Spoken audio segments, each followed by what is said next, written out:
ቦታው አምልኮ ባዕድ ይፈጸምበት ነበር። ሞገር የሚባል ሰይጣን ነበር።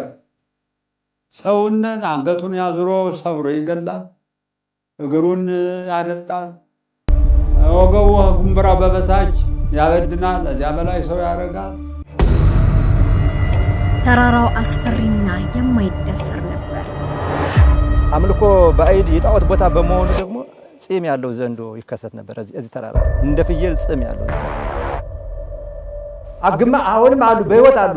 ሲወለዱ ሙሉ አካል ነው ተወልደው በጤናማ ነው ተወልደው፣ ከዚያ ግን ተረግጠው ማለት ነው ባጋን ተረገ ግማሽ አካላቸው ደርቆ ግማሻቸው ደግሞ ኖርማል ነው አሁን አሉ፣ በህይወት አሉ። ገርማቸው የዘንዶ ራስ በትጉሃን አባቶች ተቀጠቀጠ። ደና ከተመሰረተ ወደዚህ ግን አንድም ትውልድ አልሞተበትም። በረዶም ጠብ አላለ። ዘንዶም ከዛ ወደዚህ አልተከሰተም። ከዚህ በላይ ምን ተጋድሎ ነው ታዲያ?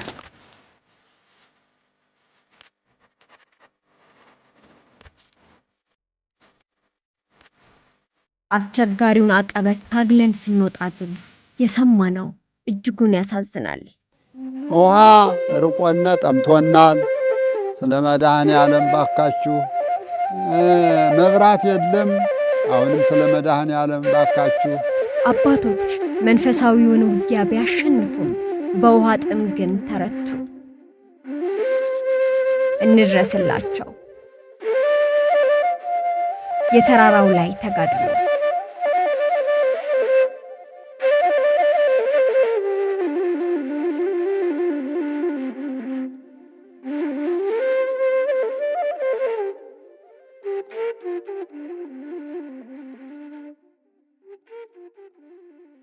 አባ ገብረ ኢየሱስ የሚባሉ መናንያን አባት ማለት ነው።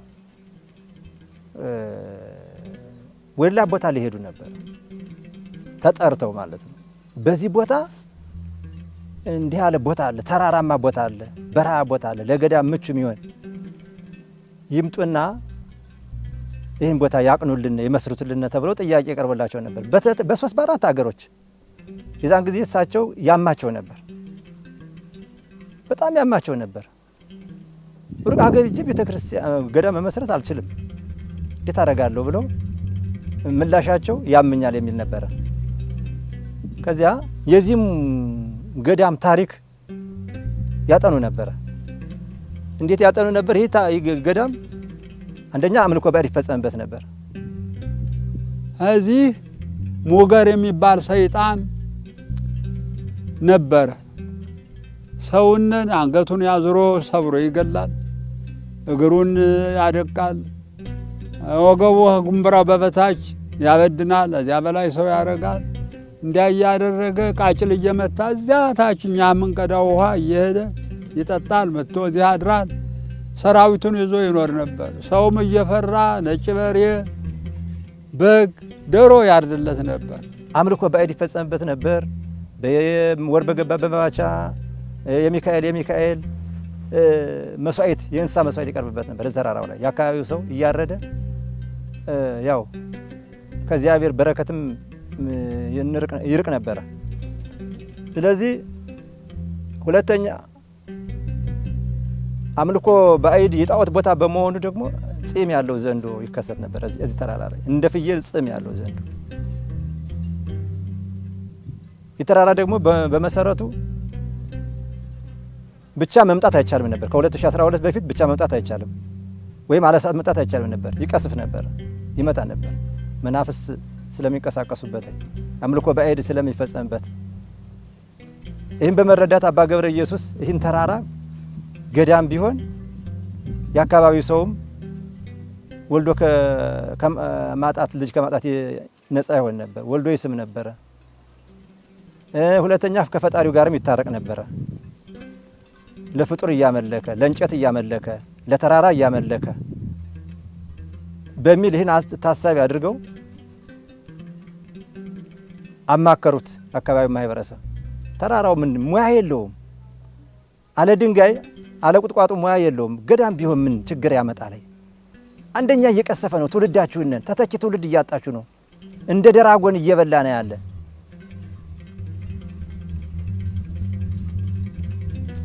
እንደ ደራጎን ትውልዳችሁን እየበላ ነው ያለ። ወንዝ ሂዶ ልጆቻችሁ በሰላም አይመለሱም። ተራራ ወጥተው በሰላም አይመለሱም። ልጆቻችሁ እንዲያድጉ በፈጣሪ ጋርም እንድትታረቁ ይህን ተራራ ላልማው ገዳም ላድርገው ብለው አማከሩት። የአካባቢ ማህበረሰብ ትክክል ነው። ወልደንም ከአንድ ቤት 3 4 የሞተበት አለ። በዚህ ያ ሕክምና ሳይደርስ ከመፍትሄ ሳይደርስ ወዲያ ቀጭ ነው የሚያደርገው። አግማ አሁንም አሉ፣ በህይወት አሉ። ሲወለዱ ሙሉ አካል ሆነው ተወልደው በጤናማ ሆነው ተወልደው ከዚያ ግን ተረግጠው ማለት ነው። ባጋንን ተረገ ግማሽ አካላቸው ደርቆ ግማሻቸው ደግሞ ኖርማል ሆነው አሁን አሉ፣ በህይወት አሉ። አሁን ገርማቸው ይሄንን በመገንዘብ አባታችን ህዝቡን አማከሩት። ህዝቡን ፈቃደኛ ሆነ። ኋላ ግን በዚያ ወደ ምስራቅ ሲያይ ማርያም ተተክላ ገደሉ ስር ተተክላ እሷ ተተከለች ቀነሰ። ደሞ ልጇ መጥቶ መድኃኔዓለም ሲተከል አንድያውን ፈለሰ። አሁን እናቶች ተጀሜዳ ቢተኙ ጉንፋን ያዘን ሚል የለም። ያን አሰደደን በእግዚአብሔር ኃይል። ይህንም ተለምኜ ቆሞሱ ልጄ ለምኖ መጥቼ ባርኬ አግብቼ እያገለገልን ያው 4 ዓመት ሆኗል። እሺ ብለው ያ መድኃኔዓለም ተመሰረተ። መድኃኔዓለም ከተመሰረተ ወደዚህ ግን ትውልድም አይሞትም። ህዝባችንም አምልኮ ባዕድ ሲያመልክ የነበረው መታረድም የለም። እንስሳት አምጥቶ ሲያርድ ነበር፣ ማረድ የለም። ምን ሆነ? ይህ ቦታ የእንስሳት ደም ሲፈስበት የነበረው የመድኃኔዓለም ስጋው ደሙ የሚፈተትበት ሆነ። ይህን ያደረጉ አባ ገብረ ኢየሱስ ናቸው። ህዝቡን በማስተማር ህዝቡን በመምከር ስለዚህ ተራራው ከ2012 በፊት ፈታኝ ነበር። ትውልድ ቀሳፊ ነበር። በረዶ ነበረ። በበረዶ አካባቢው ማህበረሰብ ልማት አያገኝም ነበር። የአትክልት ልማት አያገኝም ነበር። የአዝዕርት ልማት አያገኝም ነበር። ከዚያ ወደዚህ ግን አሁን ከ12 ወደዚህ ግን ከ2012 ወደዚህ ግን እግዚአብሔር ተመሰገነ ይሁን አንድም ትውልድ አልሞተበትም። በረዶም ጠብ አላለም። የተራራው ታሪክ ይህን ይመስል ነበረ። ዘንዶም ከዚያ ወደዚህ አልተከሰተም። ወደፊት ሲከሰት ነበር፣ አሁን አልተከሰተም። እዚያ ወደዚህ አየው ሚልም የለም። ወደፊት ግና በተለያየ በእናቶችም በአባቶችም ይታይ ነበር፣ ይከሰት ነበር። ከዚያ ወደዚህ ግን እግዚአብሔር ተመሰገነ ይሁን መድኃኔዓለም ከዚህ ካረፈ ወደዚህ ሰላም ነን። አሁን እየመጣ ግን መናንያን አይቶ ቤት የሌለው ሲሆን ይሄድብናል። ጭንጫ ሆኖ እህል አይሆንም፣ መሬት ያንሰናል፣ ይሄዳል። ውሃው ሩቅ ነው፣ ሲጠማው ይሄዳል። ውሃውን በጣም ሩቅ ነው። ሩቅ ከመሆኑ ባሻገር ደግሞ የአካባቢው ማህበረሰብ አንዲት ናት። መቅጃዋ ውሃይቱ አንዲት ናት፣ ምንጭ ናት። እናቶች ውሃ ጀሪካ ይዘው ወርደው ሲሄዱ ሌላ ሰው ሲቀዳ ይቆያል። ጧት ወርደው ከሆነ 4-5 ሰዓት ነው የሚመለሱ። ሁለተኛ ደግሞ መንገድ ችግር አለ።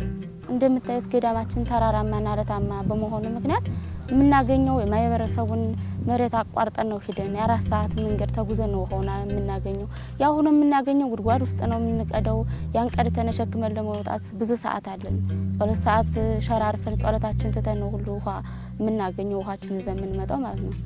ያ ውሃ ለማግኘት ደግሞ ማህበረሰቡ በበጋ ወራት ይሻለናል። በክረምት ወራት የማህበረሰቡን ሰብል ጠቅጥቀን ስንሄድ ህዝቦችን እንኳን እያሳቀቅን ነው፣ እኛ እየተሳቀቅን ህዝቦችን እያሳቀቅን ነው የምንኖረው።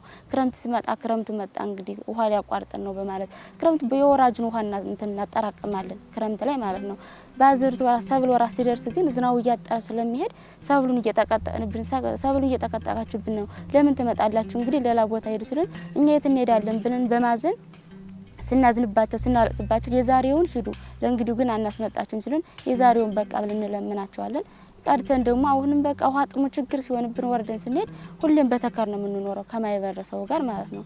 ያሁንም ይዘመተን ደግሞ ከዚህ ደግሞ አይበቃንም። ያቺ ውሃ ለምግብ ሆና ለንጽህና መጠበቂያ ሆና ያለችው ለማብሰልም እንኳን ያቺ ውሃ አትበቃንም። ታዲያ እየተሸማቀቅን ነው አሁን እዚያ ውሃ ምን ሄደው። ይህ ችግር ቢፈታ ግን ማለት ነው አንደኛ ጸሎታችን በሰዓቱ እንጸልያለን። በሰዓቱ ከእግዚአብሔር ጋር እንገናኛለን። እና ይህ የውሃ ችግር አለ። አንደኛ የመንገድ ችግር አለን፣ ካሳ እየተጠየቅን ስለሆነ ይህን ችግር ቢፈታልን ነው። ሁለተኛ የመብራት ችግር ቤተክርስቲያኑም ለመሄድም ተቸግረን ያሉ ስራ ለመስራት ቤተ እግዚአብሔር ገብተን ለመስራት ያሉትን ለማበሳሰል እንኳን ለሊት ተነስተን ለመስራት አንችልም። ጸሎት እንኳን ማድረግ አልቻልንም ከመብራት እጥረት ምክንያት ማለት ነው። አንዲት መብራት ለ4 ለ5 ትመጣለች። ያቺ መብራት ለየትኛው ጸሎት አድራጊ ትሆናለች? አንዱ ሲይዛት አንዱ በቃ ጸሎት ለማድረግ እንኳን ተሰቃይተን ቤተክርስቲያን ለመሄድ እንኳን እየተነሳን እየወደቅን ነው። ቤተክርስቲያናችን ምን ደርሰው መቅረታን ኪዳን ለማድረስ ስንሄድ ማለት ነው። መብራት አልባ መጸለይ አይቻልም። ዳዊት መድገም አይቻልም። ባርቶስ መድገም አይቻልም። ሰይፈ ስላሴ መድገም አይቻልም። ለዓለም አይቀርቶ ለራሳችን እኮ የግል ጸሎት እኮ እንኳን ለዓለም ልንጸልይ የግል ጸሎት መጸለይ አይቻልም መብራት ከሌለ። ስለዚህ የመብራት ችግር ቢፈታልን ነው። ምንም ነገር የለም። ራሱ ወፍጮ እንኳን ለመሄድ ወፍጮ ስለሌለን ተሸክመን እንደምታዩት አቀበትና ቁልቁለት ስለሆነ ይዘናት የምንሄደው የምናስፈጨው በጫንቃችን ተሸክመን ነው የምናወጣው የምናወርደው። ወፍጮ የለንም መብራት ስለሌለ። መብራት እንኳን በዚያ አቋርጦ የሚሄደው መብራት ይወጣ ነበር፣ ግን ገንዘብ ስለሌለ ማውጣት አልቻልንም። ወርደን ወደ ማህበረሰቡ ወፍጮ ቤት ነው ተሸክመን ሄደን አስፈጭተን የምንመጣው እኛ ማለት ነው። ችግር ነው ያለንበት ቦታ፣ ስቃይ ነው ያለነው። የእደ ጥበብ ስራዎች ራሱ የሉንም። የእጅ ስራዎች ሸማ ራሱ መስራት እንፈልግ ነበር።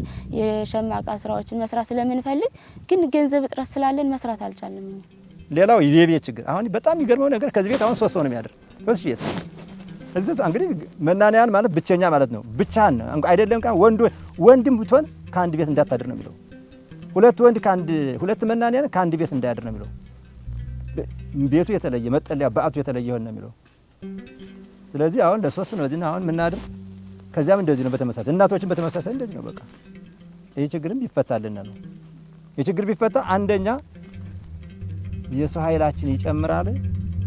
ገዳሙን የሰው ኃይል ሲጨምር ስራ እንፈጥራለን። ስራ ፈጥረን ከልመና ህይወት እንወጣለን ማለት ነው። ይሄ ግን ሰው ከሌለ የትም አንደርስም። ማህበረ መነኮሳት ከአንድ ቤት ለ4 ለ5 ነው ተጠራቅመን የምንኖረው። ያቺ ቤቱን ሆናም ደግሞ ከዛች ቤት አንሳ ደግሞ ያለች ቤት ደግሞ ጤናማ አይደለችም፣ አፍሳሽ ናት። በክረምት ወራት ተሰቃይተን ነው የምንኖረው። ታቹ ስትፈስ ታቹ ያለው ቆርጣማ ሲሆን በበላይ ቅዝቃዜ ሲሆን ደደኑ እንኳን ልብስ እጥረት ተቸግረ ልብስ እጥረት ሁሉ ብርዱ ደደኑ እንችለን ነው የምንኖረው በክረምት ወራት ሁሉ። እዛም ባሻገር ይህ ሁሉ ችግር ስላለ የሚመጡ መናንያን እንኳን ሊጸኑልን አልቻሉም። እንዴት? ምክንያቱም ይህ ችግር ስላለ ልማት ቦታ አንደኛ ልማት ቦታ የለውም፣ ሁለተኛ ውሃ እጥረት አለው። የማይበረሰቡ የቤት እጥረት ስላለ የሚመጡ መናንያን ሊጸኑልን አልቻሉም። ቆዩን ስንላቸው ገዳሙ ትልቅ ሲሆን እንመጣለን እንዲሉን ጥለውን ነው የሚሄዱ። ያሉት መናንያን እንደምታያቸው ውስኖች ናቸው፣ ትንሾች ነን ያለነው ማለት ነው። ውሃ ርቆነ ጠምቶናል። ስለ መድኃኔዓለም ባካችሁ። መብራት የለም። አሁንም ስለ መድኃኔዓለም ባካችሁ የእግዚአብሔር ወዳጅ የሆናችሁ እናንተም በኢትዮጵያ ያላችሁ እናንተን ያየ አይኔም እስካሁን ያቆየኝ አምላክ 85 ዓመት የተከበረ ይሁን። እናንተም ደግሞ የወጣትነት ዘመናችሁን አስፈጽሞ ስጋችሁንም ለምስጋና ነፍሳችሁንም ለጽድቅ የአቡነ ገብረ መንፈስ ቅዱስ አምላክ የአቡነ ተክለ ሃይማኖት አምላክ መድኃኔዓለም ክርስቶስ የእናታችን ጣዕሟ ፍቅሯ ጥላዋ እንዳይለያችሁ እኔ ለእግዚአብሔር በዳዊቴ አማጸናለሁኝ። አሁንም የዳዊት አምላክ የሰሎሞን አምላክ እናንተ ጋር ፈቃዱ ሆኖ አይለይና ይህን ያቀረብነውን አቅርቦት ችግራችን የምትደግፉና ያድርገው። ደግፋችሁ አስደግፋችሁ እንዲያውች ቤተ ክርስቲያን የተጀመረች ተፈጽማ 5 ዓመትም ይሆን 3 ዓመት እግዚአብሔር ሰጥቶኝ ደስታውን አይቼ እንድሞት ልጆች እባካችሁ ስለ መድኃኔዓለም ክርስቶስ እርዱነ፣ አግዙነ። የኢትዮጵያን ክርስቲያን ቀስቀሳ አድርጋችሁ አግዙነ ነው ምለው። ይህን ቦታ የመሰረት ነው ክርስቲያንን አምነን ነው። ቅድም እንደጠቀስኩት የክርስቲያን ቤት ስለሆነ ክርስቲያንን አምነን ነው። ክርስቲያኑ ሁሉ አምነን ነው። የኦርቶዶክስ ተዋሕዶ ሃይማኖት የሆነውን በሙሉ ክርስቲያን የመድኃኔዓለምን ቤት ይሰሩታል፣ እነሱ ይሰሩታል፣ እኛ እንጀምረው የኛ ስራ መጀመር እንጂ አስፈጻሚው መድኃኔዓለም ነው። እጁን የሚዘረጋ ክርስቲያን ያመጣልናል በሚል ይኸው ተመካክረን ስራ ጀምረናል። ነገር ግን አሁን ጀመርነው እንጂ ከእጃችን ገንዘብ የለም። ከእጃችን ምንም ገንዘብ የለም። አሁን መቅደሱ ተጀምሯል፣ ቅዱስም ተጀምሯል። ቅኔ ማህሌቱ የሶስተኛው 24 ኮለን ነው የሚዞረው። እንጀምረውና ከዚያ በኋላ ለሃይማኖት ተቆርቋሪ የሆነ የቤተ ክርስቲያን ሰው የሆነ ይፈጽመዋል፣ ይሰራዋል በሚል ያው ጀምረናል። የጀመርነውን ደግሞ መፈጸምና ማስመረቅ የሚችለው እንግዲህ የመድኃኔዓለም ቤተሰብ የሆነ የመድኃኔዓለም ተከታይ የሆነ መድኃኔዓለምን ብሰራው በሰማይ ቤቴን ይሰራልኛል የሚል ክርስቲያን ይሰራል ብለን ተስፋ አድርገናል እንጂ አሁን ቢያንስ ከ10 ሚሊዮን የማያንስ ወጭ ነው አሁን የሚጠይቀው ስናየው። ያው ክርስቲያን የሆናችሁ ሁሉ የእምነቱ ተከታዮች ይህም ቤት ብሰሩት በላይ ደግሞ በሰማይ ቤታችሁን መድኃኔዓለም ይሰራላችኋል። ኃላፊውን ገንዘብ ከማያልፈው ቦታ ብታስቀምጡት ብል ከማያበላሸው ነቀዝ ከማይበላው ብታስቀምጡ በሰማይ ደግሞ እግዚአብሔር ተመዝግቦላችሁ ይቆያል። በእግዚአብሔር ስም አሁንም ክርስቲያን ሁሉ ተባብራችሁ ከዚያ መድኃኔዓለም ጽላት ታቦተ ሕጉ ካፍሳሽ ቦታ ከፀሐይ ቦታ ተቀምጦ ነፋስም እየገባበት ዝናብም እያፈሰሰበት ምስጥም እየተፈረቃቀቀበት ስለሆነ ያንን ቦታ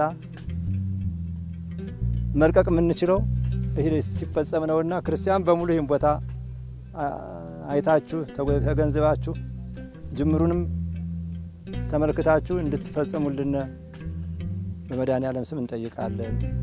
ደግፋችሁ አስደግፋችሁ እንዲያውች ቤተክርስቲያን የተጀመረ ተፈጽማ 5 ዓመትም ይሆን 3 ዓመት እግዚአብሔር ሰጥቶኝ ደስታውን አይቼ እንድሞት ልጆች እባካችሁ ስለ መድኃኔዓለም ክርስቶስ እርዱነ፣ አግዙነ፣ የኢትዮጵያን ክርስቲያን ቀስቀሳ አርጋችሁ አግዙነ ነው ምለው። ይህን ገዳም እንዴት እናደርገው? ለኛ አልፎ ለመጪው ትውልድ እኮ ቅርስ ይወልን ነበር። ህዝበ ክርስቲያኑ ሁሉ እኮ ቢደርስልን ቢታወቅልን እያልን ሁላችን ማይበርስ ያሉችን ተሰባስበን በጭንቀት ነው ሁሌም ስንወያይ ስለ ገዳማችን እንዴት እናደርገው። ገዳማችን ሌላው ገዳማት እንደ አድባራት ገዳማት አድጎ የምናይበት ቀን፣ መናንያን ሞልቶ የምናይበት ቀን ነው የምንለው። የሚመጡ መናንያን ገዳምን እንወደው ነበር፣ ለኑሮ ይመች ነበር። ግን ልማት የለውም። የእደ ጥበብ ስራዎች ቢኖሩት ኑሮ እንኖር ነበር። ፍቅሩ ይጎተናል። ግን የእደ ጥበብ ስራዎች ስለሌሉ እንዴት ብለን እንኖር? ወደ ሰፉ ገዳማቶች ነው የእጅ ጥበብ ወዳሉበት ቦታ ነው የሚሄዱት። ሸማ ወዳለበት ሁሉም ነገር በቃ የኤሌክትሪክ ስራዎች ወዳሉበት ቦታ ነው የሚሄዱት። የእጅ ጥበብ ያላቸው ማለት ነው። ይመጣሉ፣ ያያሉ፣ ይሄዳሉ። እኛም እያለቀስ ነው የምንሸኛቸው። ገዳሙ ሲሰፋ እንመጣለን ይላሉ። ገዳሙ ሲሰፋ እንመጣለን ሲሉን ጌታዊ መቼ ቀን ይሆን ይቺ ቀን የምትሆነው? ገዳሙ ሰፍቶ እንደሌላው ገዳማት ሆኖ መናንያን ሞልቶ የምናይበት ቀን እያልን ሁሌም በሀዘን ነው የምንኖረው፣ እያለቀስን ማለት ነው። ምናልባት የተነሱት ችግሮች ቢወገዱ ገዳሙ ምናልባት የሰው ኃይል ይጨምርበታል፣ አገልጋዩ ይበዛል፣ ጸሎተኛው ይበዛል። ከዚያም ገዳሙ በራሱ ተነሳሽነት ተደራጅቶ ከልመና ከጥገኝነት ይወጣል ብዬ ነው ተስፋ ማደርገው። ለምን ሲባል ሁሌ በልመና ህይወት መኖር ተገቢም አይደለም። እህ ነገር ቢቀረፍለት 24 ሰዓት አሁን ገዳም ሲባል ቀላል ይመስላል። 24 ሰዓት ነው አሁን የሚሰራው የገዳሙ አርድእት፣ እረፍት የለውም። ሌሊት ነው የሚጸልይ፣ ቀን ግን ለስራ ነው ሲጣደፍ የሚውለው። ስለዚህ የበለጠ ይሄ ችግር ቢፈታ ግን በክርስቲያኖች በዓለም ክርስቲያኖች ይሄ ችግር ቢፈታ ግን ማለት ነው ገዳሙ አይደለም ቀርቶ ለራሱ ለሌላ ወገን ይተርፋል የሚል ተስፋ ነው ያለንኛ። አሁን ያግዘና ካገኘና እናታድጋለን፣ አትክልት ቦት እንተካለን። ሁሉንም መብራት የለንም፣ ሁሉን ታዘጋጀና እያደገን እንደ ሁሉ ገዳም አንድነቱን ትግላል። መናኝ ቦታ ይሆናል። ደህና አባቶች ይመጡልናል። የዚህ ትልቅ አባት ትልቅ ገዳም እናደርገዋለን ማለት ነው። ስለዚህ ተላጠረና መስራት አልቻልንም እና እያሰብን አስበን እንቀራለን ማለት ነው። እና እንዲቋቋም እንዲያድግ እየፈለግን አሁን ማድረግ አልቻለም። የሚያግዝና ካገኘን እንሰራለን ማለት ነው። ከሌሎች አስቀድመን ለገዳማት እጅን ዘርጋ ነው የሚለው። ቅድም እንደጠቀሽው መነኩሴ ማለት ድሃ ነው። ትክክል ነው። ፈላሲ ነው። ለነሱ መርዳት ማለት ለእግዚአብሔር መርዳት ማለት ነው። በቃ እንግዲህ ርህብኩ እያበላይክሙኒ ይላል። ብራብ አበልታችሁኛል፣ ብጠማ ጠጥታችሁኛል፣ ብታረዝ አልብሳችሁኛል ያለው ማንን ነው? እነዚህን ነው፣ መናንያንን ነው። ለመናንያን ለገዳማት እጅም መዘርጋት ማለት ነው። የገባው ክርስቲያን ነው የሚሰራ። ያልገባው ክርስቲያን ሊሰራ አይችልም። ያልገባው ክርስቲያን ለኃላፊ ነው የሚታገል። የገባው ክርስቲያን ግን ትክክል እውነተኛው ክርስቲያን ግን ለቅዱሳን ነው እጁ የሚዘረጋ። ለቅዱሳን አባቶች፣ እናቶች ለነሱ መርዳት ማለት ደግሞ ማለት የራሱን ህይወት መጥቀም ማለት ነው።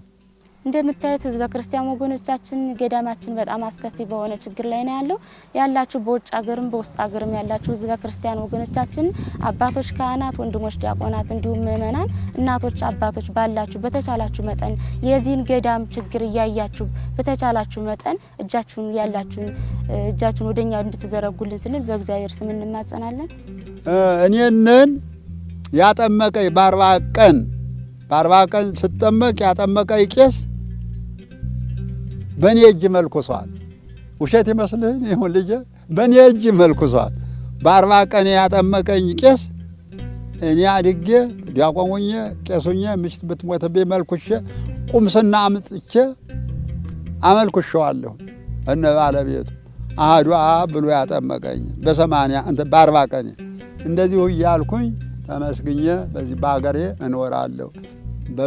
በሱ ደም የተለወሰ መስቀል ያው ስቅለቷን እንደያዝኩኝ